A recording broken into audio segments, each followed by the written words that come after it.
ఒక సరికొత్త చట్టంతో రాష్ట్రంలో సోషల్ మీడియాని కంట్రోల్ చేయాలనుకుంటున్నారా పవన్ కళ్యాణ్ గారు? ఇది సాధ్యమవుతుందా అనేది ఒక చర్చ. ఎందుకంటే తాజాగా సేన అనే కార్యక్రమంలో కీలక నిర్ణయం ఏంటంటే సోషల్ మీడియాలో ప్రభుత్వం పైన అలాగే పార్టీ నాయకుల పైన చేస్తున్న విమర్శలు ఆరోపణలకు చెక్ పెట్టేలా భవిష్యత్తులో ప్రభుత్వంతో మాట్లాడి ఒక కొత్త చట్టం తీసుకొచ్చే విధంగా నిర్ణయం తీసుకుంటాను అనేది పవన్ కళ్యాణ్ గారు చెప్పిన మాట. అయితే ఇది ఎంతవరకు సాధ్యమవుతుంది అనేది ఒక పెద్ద ప్రశ్న.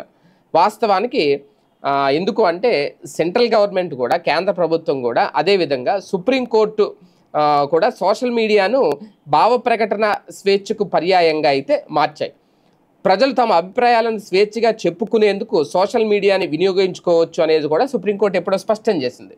ఈ నేపథ్యంలో కేంద్ర హోంశాఖ కూడా కొన్నేళ్ల కిందట రాష్ట్రాలకు సోషల్ మీడియా మీద నమోదైన కేసులను తక్షణమే ఎత్తేయాలి అనే ఆదేశాలు కూడా జారీ చేసింది.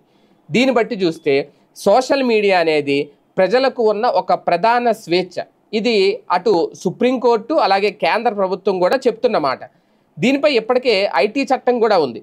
దీని ప్రకారం వివాదాస్పద కంటెంటు, దేశద్రోహానికి సంబంధించిన విషయాలు అలాగే శత్రు దేశాలకు సంబంధించిన సమాచారాన్ని మాత్రమే నిషేధించేలా రూపొందించారు. చట్టంలో కొన్ని మార్పులు కూడా చేశారు. అంతే తప్ప వ్యక్తిగత విషయాలు లేదా రాజకీయపరమైన అంశాలను నిషేధించడానికి వీలు లేదు అనేది అయితే సుప్రీంకోర్టు ఇప్పుడు తేల్చి చెప్పేసింది. ఆ నిబంధనను చట్టం నుంచి తీసేశారు కూడా.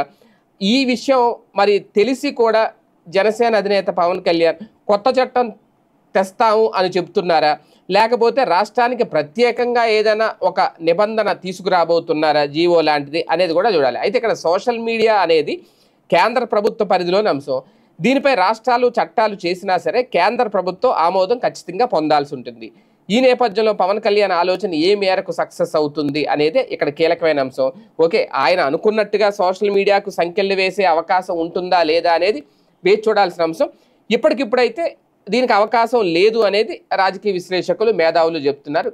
ఏది ఏమైనా పవన్ కళ్యాణ్ గారు ఒక కొత్త ప్రయత్నం అయితే చేయబోతున్నారు.